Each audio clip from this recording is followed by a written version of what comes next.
Olá pessoal, tudo bem? Sejam bem-vindos ao canal Crimes do Passado. Eu sou a Glaciele e hoje nós vamos falar sobre o caso de Sherry Rasmussen, um caso que aconteceu no ano de 1986 nos Estados Unidos e foi resolvido somente 23 anos depois. Portanto, se você gosta desse tipo de conteúdo, já deixe seu like, se inscreva no canal, ative o sininho para não perder nenhuma notificação. E agora vamos ao que mais interessa, que é o caso de hoje.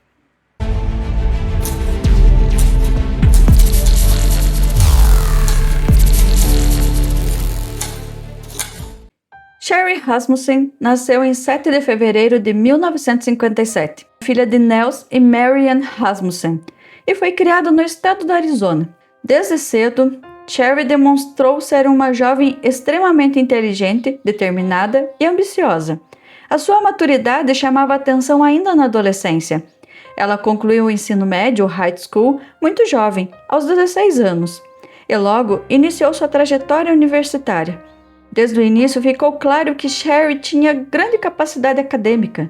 Ela optou pela área de enfermagem e rapidamente se destacou pelo desempenho exemplar, dedicação e responsabilidade.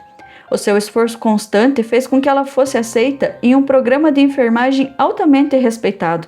Com muito empenho, Sherry concluiu o curso e obteve o diploma que serviria como base para sua carreira profissional. Ainda assim, sentia que podia ir além. Motivada pelo desejo de aprender mais e crescer profissionalmente, decidiu continuar os estudos e em 1980 concluiu o mestrado em enfermagem, um passo decisivo em sua trajetória. Com uma formação sólida e um currículo impressionante para alguém tão jovem, Sherry rapidamente avançou na carreira. Ela passou a trabalhar na unidade de terapia intensiva da Universidade da Califórnia, onde sua competência e capacidade de liderança foram logo reconhecidas. Pouco tempo depois, ela foi promovida ao cargo de enfermeira-chefe da unidade de terapia e observação. Além das funções clínicas, Sherry também atuava como professora clínica assistente, não remunerada. Ela ministrava palestra para estudantes e também para o curso de enfermagem. Gostava de ensinar, compartilhar conhecimento e orientar novos profissionais, algo que reforçava ainda mais a sua reputação. Ainda na casa dos 20 anos, Sherry alcançou uma conquista rara. Tornou-se diretora de enfermagem no Greendale Adventist Medical Center. Para alguém tão jovem, este cargo representava não apenas competência, mas respeito e confiança. Enquanto isso, John Rutten nasceu em setembro de 1958, no estado do Oregon. Criado em São Diego, teve uma formação equilibrada que estimulava tanto o desenvolvimento intelectual quanto físico. Desde jovem, John demonstrava disciplina nos estudos e uma forte paixão pelo esporte, principalmente pelo basquete. Durante a adolescência, destacou-se como atleta e continuou praticando o esporte durante os anos universitários. Seu desempenho acadêmico foi consistente, preparando-o para seguir a carreira na engenharia. Em 1978, John ingressou na Universidade da Califórnia, em Los Angeles, onde se matriculou no curso de Engenharia Mecânica. Durante esse período, morou no dormitório universitário. John era conhecido entre os colegas por seu carisma, eloquência e porte atlético. Popular e sociável, ele conciliava os estudos com o esporte e a vida universitária ativa. Em 1981, concluiu com sucesso a sua graduação em Engenharia Mecânica. Logo após se formar, iniciou sua carreira profissional em uma empresa especializada na fabricação de periféricos para computadores. Sua adaptação ao mercado de trabalho foi rápida, permitindo que ele se estabelecesse como engenheiro sem abandonar o estilo de vida ativo que sempre manteve. No verão de 1984, em Los Angeles, os caminhos de Sherry e John se cruzaram durante uma festa. Ambos estavam cheios de expectativa para o futuro. Chamava atenção pelo seu charme natural, cabelos escuros e pela maneira confiante de se expressar. Sherry, por sua vez, com traços marcantes e olhar expressivo, transmitia inteligência, segurança e também elegância. A conexão entre os dois foi imediata. A conversa fluiu naturalmente, como se conhecessem há muito tempo. A partir daquela noite, o romance se desenvolveu rapidamente. Em menos de um ano, de uma maneira pouco convencional, o John pediu Sherry em casamento e a apresentou com uma BMW, em vez de um anel, simbolizando aquele compromisso. Em novembro de 1985, Sherry e John se casaram, iniciando oficialmente a vida juntos. A cerimônia marcou o início de um novo capítulo. Sherry e John compartilhavam planos, sonhos, expectativas para o futuro. Nos meses seguintes, o casal viveu o clima alegre das festas do final do ano, visitando familiares e celebrando a união recente. Eles se estabeleceram como casal no apartamento que já era da Sherry, em um condomínio em Van Nuys, em Los Angeles. O local era como um refúgio para o casal, um espaço de conforto e tranquilidade. A vida conjugal, ainda breve, seguia de forma harmoniosa, com a construção de uma rotina compartilhada e a sensação de que tudo estava apenas começando. Com isso, na manhã da segunda-feira do dia 24 de fevereiro de 1986, apenas 3 meses após o casamento, a rotina do casal parecia absolutamente comum. O John acordou cedo e começou a se preparar para ir ao trabalho. A Sherry normalmente saía antes do John, mas naquela manhã ela permaneceu na cama. Ela não se sentia bem e decidiu ficar em casa naquele dia. John ainda chegou a incentivar a ir ao trabalho e retornar mais cedo para descansar e cuidar da sua saúde. Ainda indecisa, a Sherry permaneceu debaixo das cobertas enquanto ele saiu pela porta da frente por volta das 7h20 da manhã. No caminho para o trabalho, o John fez algumas tarefas rápidas. Ele deixou roupas na lavanderia e chegou ao escritório pouco antes das 8h da manhã. Pensou em ligar para Sherry, mas decidiu não ligar, com receio de ainda acordá-la caso estivesse dormindo. Por volta das 10 da manhã, ele tentou ligar para casa, mas ninguém atendeu. Ele presumiu então que a Sherry tinha mudado de ideia e havia ido trabalhar. Para confirmar, ligou para o hospital onde ela atuava. A sua secretária informou que não a tinha visto, porém, explicou que normalmente às segunda-feiras a Sherry ministrava aulas e muito raramente ela passava pelo escritório. Portanto, ao longo do dia, o John passou a ligar mais vezes para casa. Chegou a ligar de 3 a 4 vezes sem sucesso. Um detalhe chegou a chamar a sua atenção. A secretária eletrônica não estava ativada. Ainda assim, isso não lhe causou grande preocupação, porque muitas vezes a Sherry saía de casa e esquecia de ligá-la. No final daquele dia, o John saiu do trabalho e fez algumas compras, passou na lavanderia para buscar as roupas que havia deixado e seguiu para casa. Ao chegar no condomínio, entrou pela garagem localizada nos fundos do prédio. Foi então que ele percebeu algo estranho. A porta da garagem estava aberta. A garagem era estreita e comportava os 2 carros do casal. No entanto, John notou imediatamente que a BMW de Sherry não estava ali. E no chão da entrada da garagem havia vários cacos de vidros espalhados. Seu primeiro pensamento foi de que Sherry poderia ter se envolvido em algum pequeno acidente ao sair com o carro. Pouco tempo antes, ainda ela havia raspado a porta do veículo e quebrado até mesmo a antena. Então a possibilidade de um novo incidente parecia plausível naquele momento. John tranquilamente pegou a sacola com as roupas da lavanderia no porta-malas e subiu as escadas que ligavam a garagem à sala de estar. Assim que entrou no apartamento, tudo mudou. Ele observou que a Sherry estava caída no chão da sala, deitada de costas sobre o tapete marrom. Apresentava o rosto inchado e machucado. Ela estava descalça e ainda vestia o roupão que usara naquela manhã. O John se aproximou em choque, tocou a sua perna e percebeu que o corpo já estava gelado e rígido. Tentou ainda encontrar o pulso, mas não havia batimentos. O desespero pairou sobre ele, assimilando a realidade devastadora. A Sherry já estava sem vida havia horas. Desesperado e entre lágrimas, John ligou imediatamente para o 911. Quando a polícia chegou, a tranquilidade aparente do local deu lugar a uma cena que indicava uma luta violenta. Tudo passou a ser cuidadosamente documentado. Na sala, uma das caixas de som estava caída ao lado do corpo de Sherry, com a parte superior encostada na sua cabeça. Os fios haviam sido arrancados. Próximo dali, havia um vaso cinza com uma base pesada. Ele estava quebrado em pedaços no chão. As prateleiras superiores do armário de madeira estavam tortas, com um amplificador e um receptor inclinados para a frente, quase caindo sobre a televisão. Na base da escada que levava ao segundo andar, um videocassete e um aparelho toca-discos estavam empilhados de forma organizada, como se alguém tivesse a intenção de levá-los mas ao mesmo tempo houvesse desistido. Sobre o toca-discos havia uma única mancha de sangue. Outras manchas semelhantes estavam espalhadas por uma das paredes e também pela porta da frente do apartamento. No andar superior, uma das portas de vidro deslizantes que dava acesso à varanda dos fundos estava estilhaçada. Era o mesmo vidro cujos fragmentos o John havia visto espalhado ao lado de fora da garagem. Apesar da destruição, algo chamou a atenção. Não havia sinais claros de arrombamento. Além disso, nada parecia ter sido levado. Os únicos itens desaparecidos eram a certidão de casamento do casal e a BMW de Sherry. Durante a análise da cena, o detetive de homicídios, chamado Meyer, fez uma descoberta importante. Uma manta acolchoada que estava sobre a cadeira da sala apresentava furos de bala com marcas evidentes de pólvora. 2 tiros que atingiram o peito de Sherry haviam sido disparados a queima-roupa.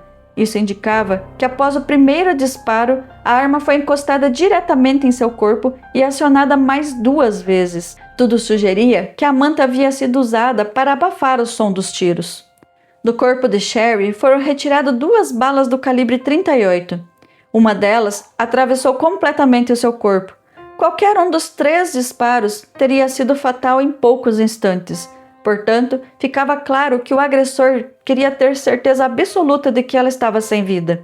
Além dos tiros, a Sherry apresentava ferimentos no rosto, provavelmente causado pelo vaso de cerâmica quebrado.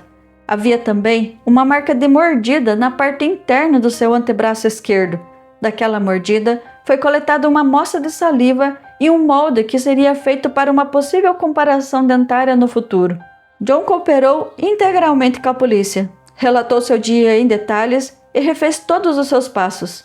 Rapidamente, os investigadores descartaram a sua participação no crime. Afinal de contas, os seus álibis foram totalmente confirmados. Ainda naquela primeira noite, o detetive Meyer informou a John a sua conclusão preliminar. Ele acreditava que Sherry havia sido vítima de um assalto que terminou em violência. Segundo ele, alguém teria invadido a casa antes das 10 horas daquela manhã.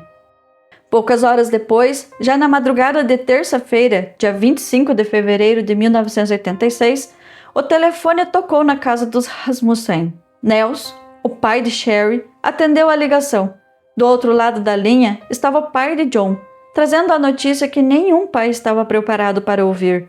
O choque foi imediato. Junto à dor, nasceu também uma raiva profunda, que nunca mais o abandonaria. Nels queria entender por que a sua filha havia perdido a vida no dia anterior e estava sendo informado somente naquele momento. E mais, por que o John não havia ligado para ele?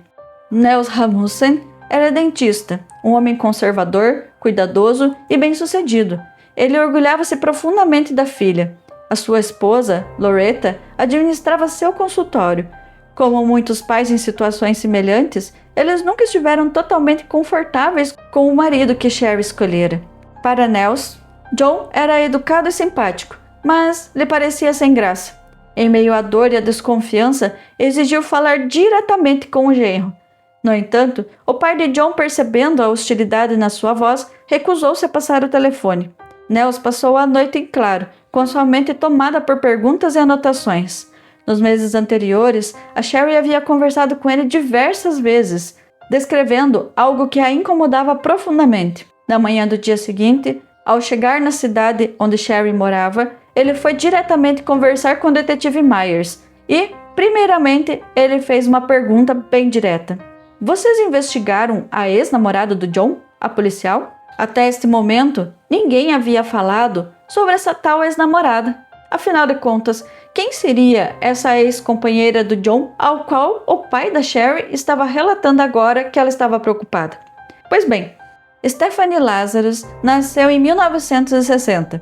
Desde os anos escolares, Stephanie já demonstrava um perfil ativo e competitivo, característica que acompanharia por toda a vida adulta. Em 1978, ela ingressou na Universidade da Califórnia em Los Angeles, onde cursou Ciência Política e Sociologia. Durante este período, morou no mesmo dormitório onde o John também estava. Os dois iniciaram um relacionamento que duraria por vários anos, mas esse era visto de uma forma muito diferente para cada um deles. Para John, essa relação nunca foi séria e nem exclusiva. Aliás, ele nem considerava a Stephanie a sua namorada, apenas uma amiga próxima com quem ele mantinha encontros ocasionais. Para Stephanie, porém, o envolvimento era muito mais profundo. Ela estava completamente apaixonada por ele e desenvolveu uma obsessão, registrando seus sentimentos em diários e sofrendo intensamente sempre que ele se envolvia com outras mulheres. Stephanie concluiu sua graduação em 1982, obtendo seu diploma em Sociologia. No ano seguinte, em 83, ingressou na Academia da Polícia de Los Angeles, em um período em que o departamento buscava ampliar a presença feminina. A sua determinação e competitividade ficavam evidentes durante o treinamento, especialmente nos exercícios de combate físico, no qual ela mais se destacou. Um episódio marcante ocorreu quando Stephanie organizou uma festa surpresa para os 25 anos de John. Para seu choque, ele chegou acompanhado de Sherry. Ainda neste ano, o John anunciou o seu noivado com a Sherry, e a reação da Stephanie foi de desespero e de negação. Afinal de contas, ela considerava que a Sherry era apenas mais um passatempo do John. Em agosto de 1985, Stephanie escreveu uma carta à mãe do Joe. Nela, ela afirmou estar verdadeiramente apaixonada por ele e ainda confessou que a situação estava destruindo ela por dentro. Do ponto de vista de Nels, pai de Sherry, não havia dúvidas de que essa mulher, cuja identidade ele desconhecia na época, estava envolvida em algo errado. Sherry havia contado ao pai em detalhes sobre o comportamento dessa pessoa. Segundo Nels, semana antes do casamento, esta mulher, que era uma policial morena, atlética e ousada, apareceu na casa do casal sem avisar e deixou um par de esquis aquáticos pedindo para que John os encerasse. Para Sherry, aquilo não passava de uma desculpa para invadir a privacidade do casal. Após o episódio, ela e John discutiram, e ele garantiu que eles não tinham mais nenhum relacionamento, afirmando que ambos haviam sido apenas amigos de quarto, muito antes de qualquer envolvimento com ela, e que, segundo ele, jamais foi sério.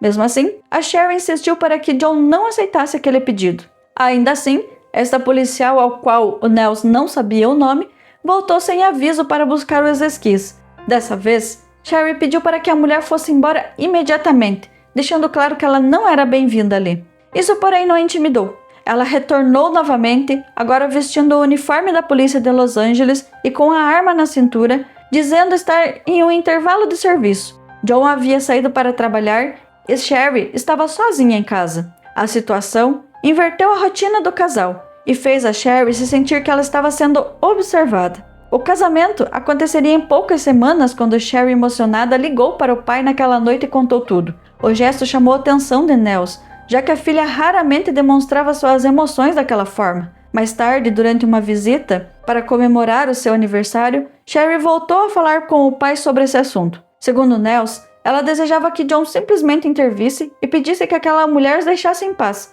Mas John continuava afirmando que não havia nada entre eles e sugeria que o melhor seria ignorá-la, acreditando que com o tempo ela simplesmente desapareceria.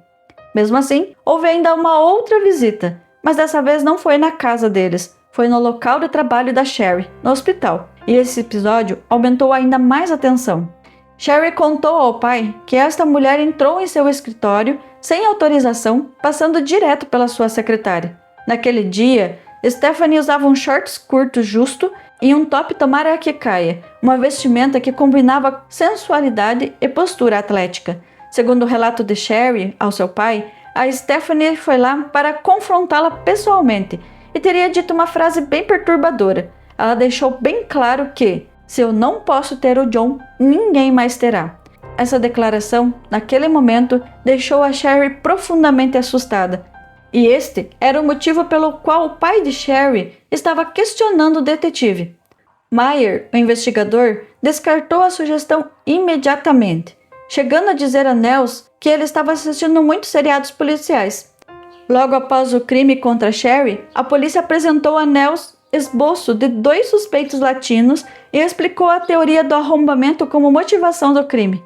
No entanto, ele não reconheceu os desenhos e todo o cenário lhe pareceu incoerente, levando Nels a questionar a competência daqueles detetives envolvidos. O apartamento, por sua vez, apresentava sinais evidentes de uma luta prolongada.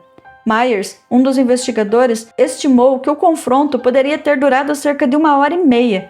Diante disso, Nels questionou como a sua filha teria conseguido lutar contra 2 homens por tanto tempo.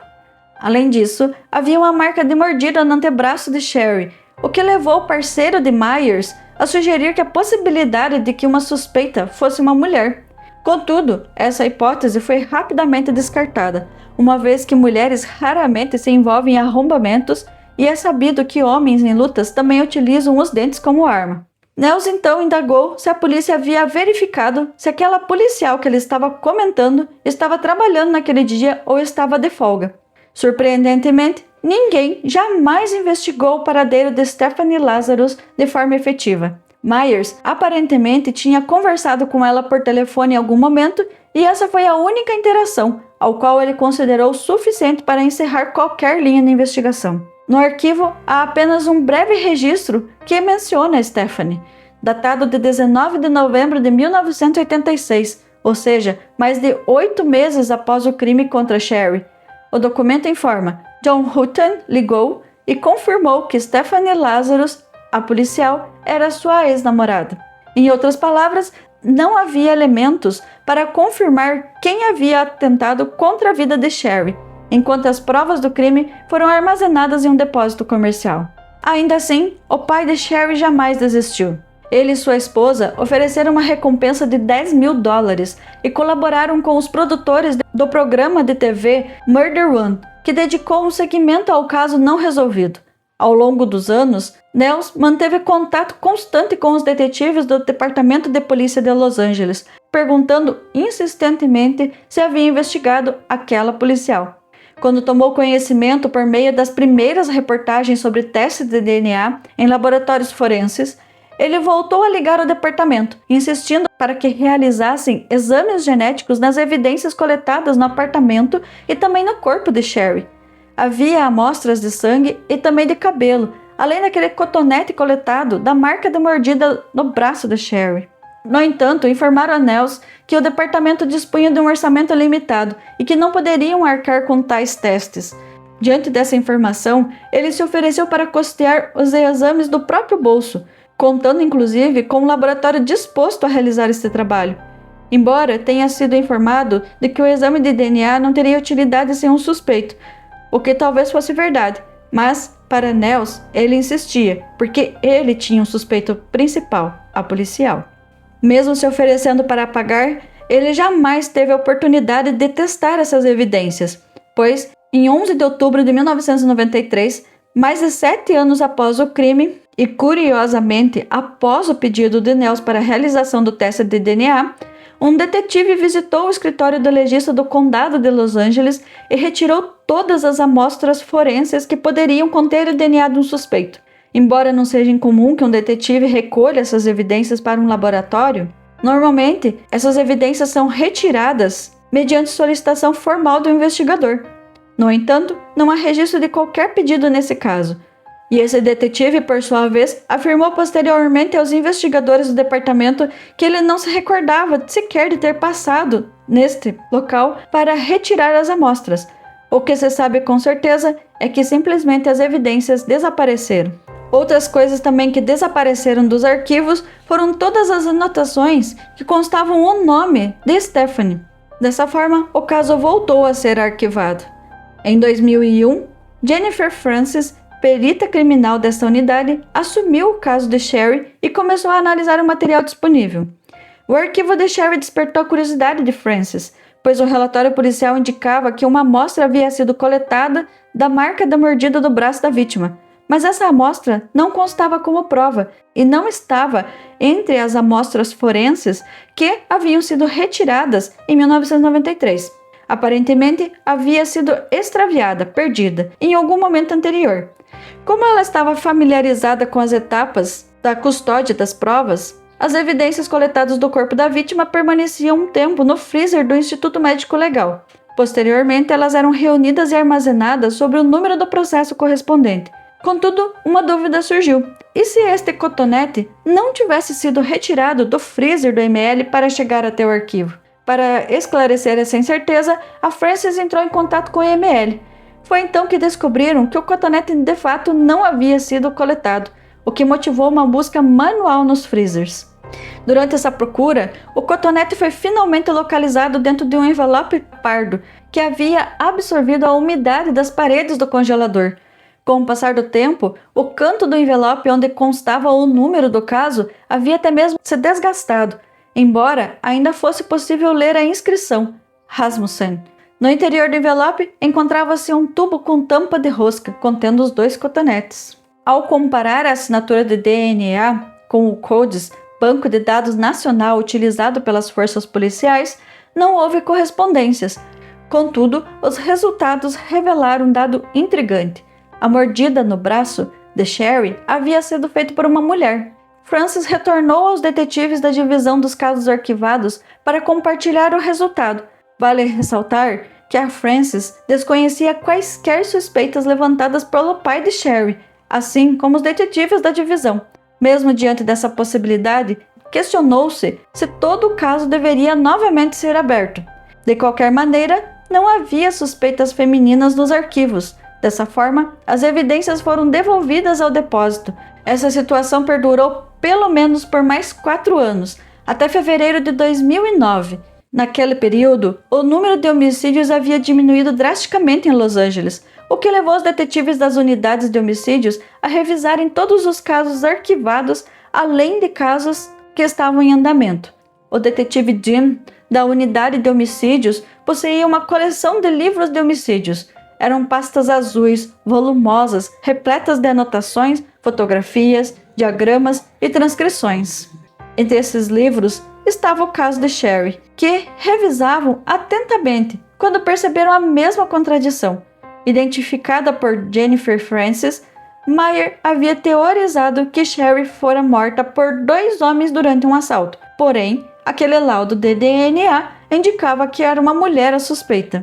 O detetive Dean ficou profundamente impressionado ao descobrir que a possível assassina era uma mulher, fato que prontamente relatou ao seu supervisor. Ao examinarem minuciosamente o processo criminal, os investigadores depararam-se com uma narrativa que destoava daquela inicialmente construída por Meyer. Ao reconstruir os acontecimentos, perceberam que Sherry não havia surpreendido os ladrões atuando no andar inferior. Ao contrário, ela fora surpreendida no andar de cima por um invasor armado. A porta da frente, de fato, não apresentava sinais de arrombamento, um ponto que Meyer estava correto, e o alarme encontrava-se desligado, o que explicava por que Sherry não ouvira ninguém entrar de forma sorrateira. O confronto aconteceu ainda no andar superior, onde o intruso a abordou abruptamente. Foram disparados 2 tiros contra Sherry, que, no entanto, erraram o alvo, estilhaçando a porta de vidro deslizante do andar de cima. Aquele vidro apresentava uma curvatura para fora, coerente com projéteis de vidro vindos daquela direção. A intenção do invasor era muito clara para os detetives. A pessoa que estava ali viera para tirar a vida de Sherry. Eles analisaram que possivelmente a Sherry desceu as escadas correndo, na tentativa de alcançar o botão do pânico no painel de segurança, mas que o assassino a perseguiu e a bloqueou em seu caminho, durante a qual a Sherry, por um breve momento, conseguiu tomar a arma do seu agressor e imobilizá-lo com uma chave de braço. Contudo, o assassino reagiu mordendo o antebraço de Sherry para se libertar. Em seguida, pegou o vaso de cerâmica cinza que estava na prateleira da sala de estar e arremessou com força contra a testa dela. O golpe foi suficientemente forte para atordoá-la, senão até mesmo derrubar a Sherry no chão. Recuperando a arma, o assassino ou assassina efetuou o primeiro disparo que atingiu Sherry, perfurando o seu peito. Com o intuito de abafar o som, a criminosa ou criminoso utilizou aquele cobertor para abafar os disparos que efetuou. Ao analisar a cena sob esse novo enfoque, as evidências de arrombamento perderam sua consistência. A mancha de sangue localizada na parte superior daquele aparelho de vinil revelou-se particularmente significativa. Tratava-se do sangue de Sherry, deixado por alguém que utilizava luvas, o que indicava que o aparelho havia sido recolhido e empilhado após o crime contra Sherry. Portanto, se o assassino tivesse entrado em pânico depois de atirar, tentando fugir, por que ele teria procurado objetos ainda para roubar? Para os detetives, aquela não parecia uma cena de roubo, mas sim uma tentativa deliberada de mascarar um homicídio como um roubo interrompido. Como o DNA confirmou que a assassina era uma mulher, os detetives passaram a se questionar: que mulher presente na vida de Sherry desejaria que ela perdesse sua vida e que também possuía a frieza necessária para manipular a cena do crime a ponto de enganar um experiente detetive de homicídios da polícia de Los Angeles? No abrangente livro de ocorrências de homicídios, tinha aquele registro de 19 de novembro, no qual o Meyer anotou que John havia ligado confirmando que Stephanie Lazarus, P.O., era a sua ex-namorada. Diante da informação sobre o significado da sigla P.O., os detetives deduziram que poderia ser referência a uma policial. E ao consultarem o diretório do departamento, encontraram a sua estimada colega de trabalho, integrante da divisão de roubo de artes. Diante daquela situação, ambos os detetives foram conversar com o John e o questionaram sobre a Stephanie. A resposta de John foi o seguinte: você já tem essa informação. O John, que Stephanie era a teoria defendida pelo pai de Sherry, mas ele mesmo nunca acreditou nela, mantendo-se incrédulo até aquele momento. Em seguida, os detetives entraram em contato com o pai de Sherry, o Nels, que, após 2 décadas de investigações infrutíferas, demonstrava compreensivelmente uma irritação diante daquela repetição constante do tema. Os detetives passaram a imaginar como a policial poderia arquitetar aquele crime. Certamente, não o faria durante o expediente, mas sim em um dia de folga. E, de fato, a Stephanie estava de folga no dia do crime. Uma profissional da polícia agiria com cautela, esperando o momento em que a vítima estivesse sozinha. Após o crime, buscaria deixar o local de forma a minimizar a possibilidade de ser vista identificada. E, de acordo com as evidências e relatos, o assassino entrou na garagem pela porta interna e fugiu com a BMW da Sherry. Outra linha de análise dos investigadores era que todo policial tem a sua arma de trabalho e tem a sua arma reserva. Portanto, eles passaram a rastrear o número de série dessa pistola reserva que a Stephanie teria naquela época. E descobriram que ela havia relatado o roubo da arma à polícia de Santa Mônica em março de 86, apenas algumas semanas após o crime. Todas essas provas estavam disponíveis para os detetives de 1986, caso tivessem voltado suas investigações para Stephanie. Os detetives começaram a perceber um padrão nessas provas ausentes no processo, sugerindo que alguém internamente havia tentado protegê-la durante todo esse período. Com todas essas evidências, os detetives não viram outra possibilidade senão começar a executar o procedimento interno estabelecido para investigar um colega policial. No entanto, os detetives envolvidos não desejavam que ninguém do escritório onde eles trabalhavam junto com a Stephanie tivessem conhecimento da situação naquele momento, pois informações tendem a se espalhar rapidamente dentro da corporação. Chegou então o momento de coletar uma amostra de DNA da Stephanie. Eles decidiram realizar esse procedimento de forma sigilosa, a fim de evitar levantar suspeitas caso o teste laboratorial a inocentasse. Para isso, a equipe das operações especiais seguiu a Stephanie e também a sua filha, ao qual ela havia adotado ao longo dos anos, durante uma ida para um lanche. Após elas saírem desse estabelecimento ao qual elas haviam feito o lanche, a equipe recolheu um copo e um canudo ao qual a Stephanie havia utilizado. 3 dias depois, o laboratório confirmou que a saliva presente naquele canudo coincidia com a pessoa que havia mordido o antebraço da Sherry em uma luta violenta ocorrida 23 anos antes. Ao longo da sua carreira, ela subiu vários degraus, começando como uma policial em viatura até integrar a divisão de roubo de artes. Stephanie tinha uma reputação de ser tenaz, dura, rigorosa no cumprimento das normas. De fato, em todos os seus anos de departamento, jamais havia passado por uma audiência disciplinar. Na manhã de junho de 2009, a rotina da detetive Stephanie parecia absolutamente comum.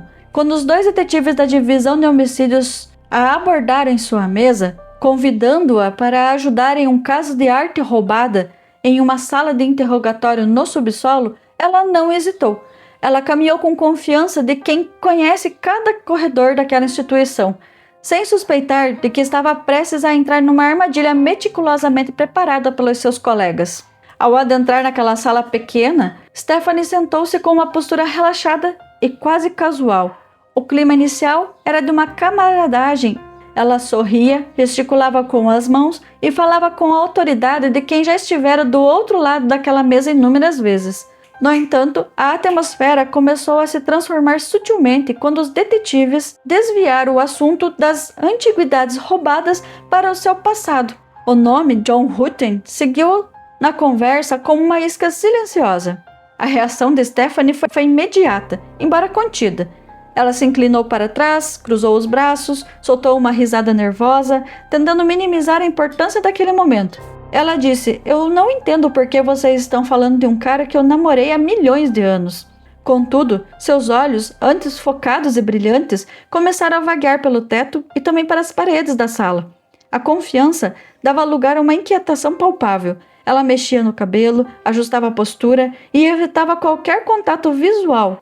À medida que os detetives mencionavam a Sherry e o fato de ela ter sido enfermeira, a negação de Stephanie tornou-se mais enfática e ao mesmo tempo mais vaga. Ela alegava não se lembrar de detalhes, mas as suas respostas apresentavam lapsos de memória seletiva que soavam até mesmo artificiais. Quando confrontada com a possibilidade de ter visitado Sherry no hospital, ela hesitou, balbuciando um talvez. Talvez ela tivesse falado com ela. Contudo, afirmava não ter problemas com aquela mulher. O silêncio entre as perguntas pesava como um chumbo, enquanto o som do ar-condicionado parecia amplificar o desconforto do detetive. O momento culminante ocorreu quando Stephanie, percebendo que o cerco se fechava, lançou uma pergunta carregada de amarga ironia, questionando se tudo aquilo não passava de um programa de pegadinhas. Nesse instante, a sua máscara de colega prestativa desmoronou por completo, revelando uma mulher defensiva e visivelmente abalada. Tentando se levantar para sair, alegou a necessidade de retornar ao trabalho, mas o caminho já estava bloqueado. Naquele pequeno cubículo, o tempo parecia ter retrocedido a 1986, e o segredo que ela guardara com tanto zelo 23 anos finalmente começava a ser desvelado. Ao deixar o recinto algemada, Stephanie Lazarus não era mais a detetive condecorada, mas sim a protagonista de um crime que a ciência forense havia finalmente desvendado. O julgamento de Stephanie Lazarus iniciou-se em 2012, ou seja, 3 anos após a sua prisão, e transformou o Tribunal de Los Angeles em um palco onde passado e presente colidiram de forma devastadora. A narrativa que se segue descreve o desenrolar desse processo judicial que encerrou o capítulo de 26 anos de impunidade. O tribunal encontrava-se em silêncio quando John avançou em direção ao banco das testemunhas. Era a primeira vez que John falava sobre a morte da sua esposa, a Sherry, e a dor estampada em seu rosto era inconfundível. Vestindo um terno escuro, esforçava-se para manter a compostura ao relatar o triângulo amoroso que, sem seu conhecimento à época, havia selado o destino de Sherry. Ao identificar a foto da esposa, ele não conseguiu conter as lágrimas, um contraste marcante com a figura de Stephanie Lazarus, que permanecia impassível à mesa da defesa, observando o seu antigo amor com um olhar que mesclava frieza e uma estranha familiaridade. A defesa tentou com desespero questionar a integridade dessa evidência, sugerindo a possibilidade de contaminação ao longo dos anos. Mas a precisão da ciência forense moderna mostrou-se uma barreira intransponível. Outro momento impactante do julgamento foi o depoimento acerca do comportamento de Stephanie antes do crime. Testemunhas descreveram ela como uma mulher consumida por um ciúme e incapaz de aceitar o término de um relacionamento que John considerava apenas casual. A revelação de que Stephanie havia confrontado Sherry no hospital meses antes do crime, afirmando que se não pudesse ficar com o John, ninguém mais a teria, desenhou o retrato de uma obsessão perigosa, oculta, sobre um distintivo policial. A acusação sustentou que Stephanie utilizou seu treinamento para orquestrar um assalto fracassado, limpando a cena do crime com precisão de quem sabia exatamente o que os investigadores buscariam naquele local. Em março de 2012, após dias de deliberações, o júri pronunciou o veredito: culpada de assassinato em 1º grau. Stephanie Lazarus, que dedicara mais de 25 anos da sua vida à aplicação da lei, ouviu a sentença sem demonstrar qualquer emoção visível. mantendo a mesma expressão impassível que exibira durante todo o julgamento. O juiz a condenou a uma pena de 27 anos à prisão perpétua, encerrando uma das histórias mais sombrias daquele departamento de Los Angeles. Para a família de Sherry Rasmussen, o veredito não restituiu a filha, mas finalmente dissipou o peso de uma injustiça que perdurou por mais de 2 décadas, evidenciando que mesmo para aqueles familiarizados com o segredo do sistema, a verdade insiste em emergir das sombras. Para John Houghton, para a família Rasmussen e para a própria integridade da justiça, o desfecho dessa saga simboliza a vitória da persistência sobre o esquecimento, garantindo que o nome de Sherry seja lembrado não apenas pela sua morte trágica, mas pela justiça que, enfim, lhe foi concedida. Bom, pessoal, esse foi o caso de hoje. Eu espero que vocês tenham gostado. É um caso bem complexo, ele traz aí várias questões, várias dúvidas. Tem essa questão da proteção a uma policial que supostamente aconteceu ali dentro deste departamento.